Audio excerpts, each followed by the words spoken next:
नमस्कार, मी प्रतिभा तुम्हाला सर्वांचं स्वागत करते आपल्या चॅनलवर। तर आजचा दिवस मला खूप छान सुंदर जाऊन तुमच्या मनातील सर्व इच्छा पूर्ण। तर आज आहे होळी, म्हणजे आमच्या कोल्हापूरच्या पद्धतीने शब्दात म्हणायचं झालं तर आज शिमगा आहे। तर तुम्हाला शिमग्याच्या खूप खूप शुभेच्छा। तर इथं आमच्याकडे आज कणी पुरणपोळीचा नैवेद्य असतो होळीला। होळी काय संध्याकाळी पेटवतात, पण मी कणी सकाळीच पुरणपोळ्या करते। कसं थांबा लाईट लावते। आमचं आवरायलाच म्हणजे 2 वाजता जेवतात, त्यामुळे आवरायला 3 वाजतात आणि तिथनं पुढे लगेच पुरणपोळीचं घालायचं म्हटलं की नाही पूर्ण दिवस जातो। त्यामुळे मी शक्यतो कोणी पुरणपोळीचा जो सण असतो की नाही तो सकाळचाच करते, नैवेद्य काढून ठेवते म्हणजे संध्याकाळी होळीला दाखवायला बरं यासाठी। चला तर मी इथं कधी पहिल्यांदा डाळ शिजवून घेतलेले, आता पुरण तयार करायचं। त्याच्या अगोदर इथं मी कधी बटाटा पण शिजवून घेतलेला आहे। शिजला असलं तर कधी पहिल्यांदा बटाट्याची भाजी करून घेऊया। इथं मी बटाट्यासाठी कणी हिरवी मिरची वगैरे बारीक करून घेणार आहे। त्यातच मी कोथिंबीर टाकले, लसूण, आलं आणि हिरव्या मिरच्या ह्याचं आता मी कणी वाटण करून घेणार आहे। त्यासोबतच मी तर कांदा आणि टोमॅटो देखील बारीक चिरून घेतलेले आहे। आता बटाटे चिरून घेते। इथं मी कढईमध्ये तेल घातलेलं आहे, तेल भरपूरच घातलेलं आहे। इथं वाटण करून घेतलेलं आहे बघा, कारण भाजी करायच्या अगोदर मला कणी पापड तळून घ्यायचं आहे, म्हणजे त्याच कढईमध्ये आपल्याला भाजी फोडणी टाकता येईल।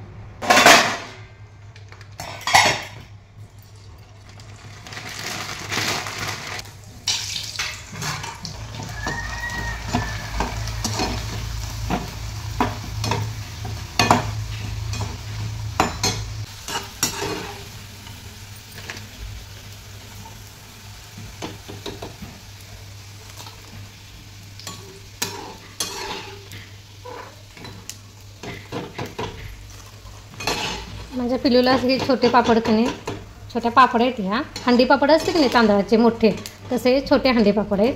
आणि पिलूला कणी एवढं आवडतं हे, असंच खायला चालू करतं। जास्त आपण तळून ठेवूया।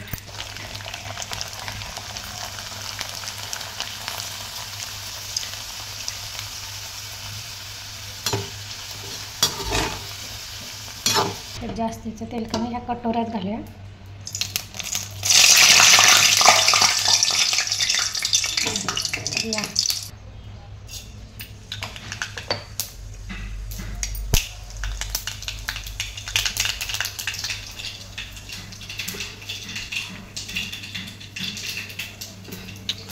काकीने हा कणी ताजा कढीपत्ता आणून दिला।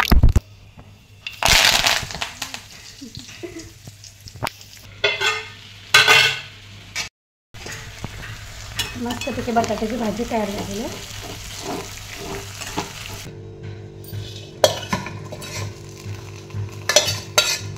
भाजलेलं खोबरं घातले,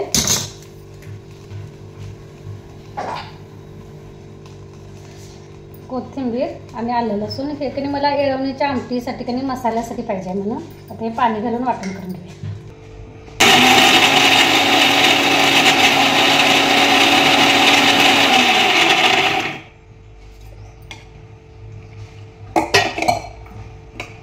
येळवणीची आमटी कणी आता फोडणी देते। तेल घालूया आता।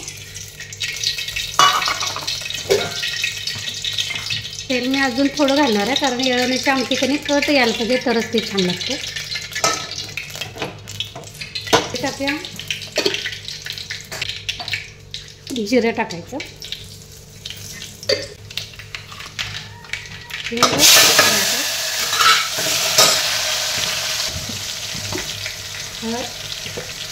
कस्तुरी मेथी, थोडीशी काश्मीरी लाल मिरची टाकलेली आहे। आता लाल तिखट, हे घरचं आमचं कोल्हापूरचं तिखट आहे।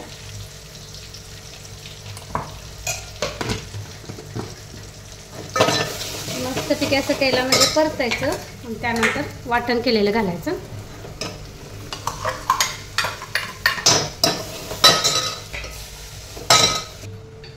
थोडासा कणी गरम मसाला टाकते। हे सगळं साहित्य ठेवून देऊया, जे सारा कमी वाटतं।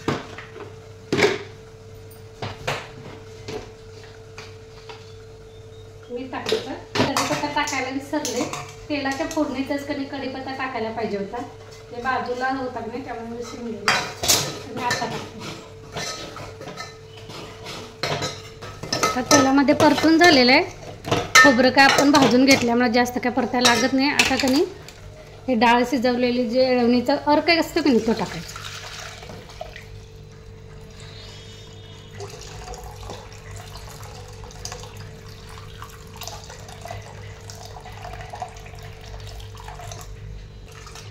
मस्तपैकी की नाही आता मोठा गॅस केलेला आहे. मोठ्या गॅसवर उकळी येऊ देणार आणि त्यानंतर गॅस बारीक करायचा आणि बारीक गॅसवर 10 ते 15 मिनिट आपण ही आमटी शिजवून घ्यायची.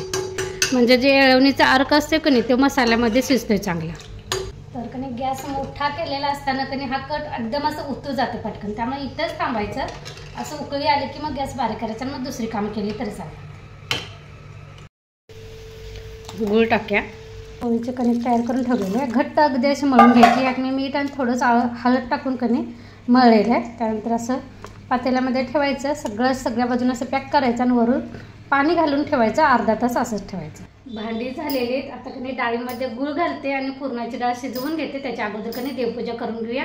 डाळ शिजवून घेते पुरणाची आणि त्यानंतर पुरणपोळ्या लाटायला सुरुवात करूया. डाळ शिजवून घेतलेली आहे गुळामध्ये. त्यानंतर इकडं कणी चाळणीत पुरण वाटून घेऊया. पुरणपोळ्या कणी बनवायला घेतलेल्या आहेत आता.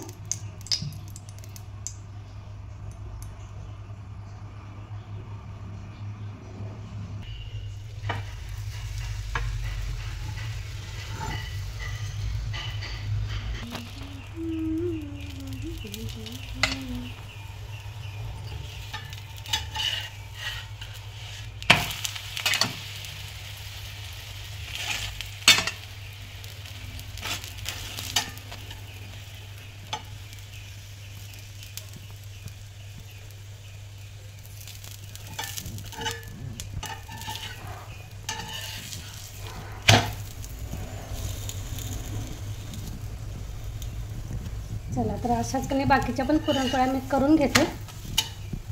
मस्त अशी खरपूस भाजायची पुरणपोळी. म्हणजे चवीला दुधासोबत छान लागते किंवा येळवणीच्या आमटीसोबत भारी लागते.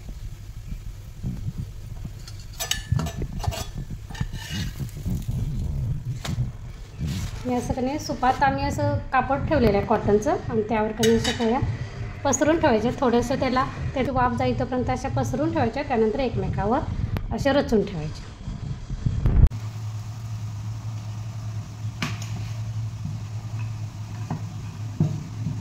आमच्या घरी कणी पिठावरच्या पोळ्या खातात. म्हणजे कसं पिठावर लाटायची आणि तेलावर भाजायची. कारण तेलाच्या चपात्या तेलाच्या पुरणपोळीमध्ये कणी पुरण कमी असतं आणि आमच्याकडे कणी पुरण असं जास्त भरलेल्या पोळ्या आवडतात. त्यामुळे मी पिठावर लाटते आणि तेलावर भाजते.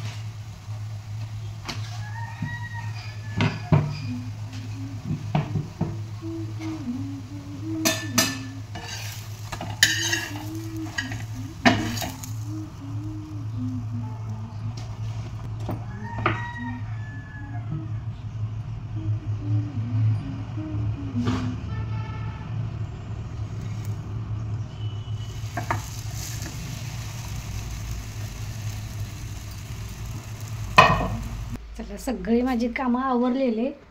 पोळ्या केल्या. त्यानंतर भांडी घासली. हातात सरशी कुंकू सगळे विस्कटले. भांडी घासली. ओटा धुतला. त्यानंतर चार्लीला घातलं. नैवेद्य दाखवला देवाला. ह्यांना वाढलं. त्यानंतर मी जेवले. आता जेवलेली ताटं 2 ताटं फक्त पडलेत. आता नीला आला की तो जेवला की नंतर 4 वाजता चहा झाला की मग एकदमच घासणार. चला ह्यासोबतच की नाही आजचा व्लॉग पण मी इथंच बंद करते. पुन्हा भेटू नवीन व्लॉगमध्ये. तोपर्यंत धन्यवाद.